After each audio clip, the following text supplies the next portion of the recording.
aqui na entrevista coletiva. Ganhamos o jogo, desbancamos os favoritos. E agora a gente vai falar com o Paulo, nomeado do craque do jogo. Bora te ajudar. Comenta um pouco sobre o jogo pra nós. Rodar a pergunta aí.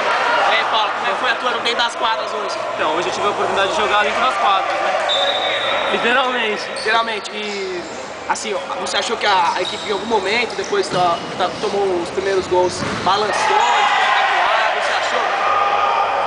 O gol do Eric deu uma força a mais aí. Mas foi lá na frente o gol do Eric. Foi lá na frente o gol do Eric. Foi? Foi. E aí, Eric, qual a sua sensação do gol? Fazer o gol, seu primeiro gol pelo Jornal 10? Nada a declarar. Nada a declarar? E agora, sem o alemão e sem o Éder? Estamos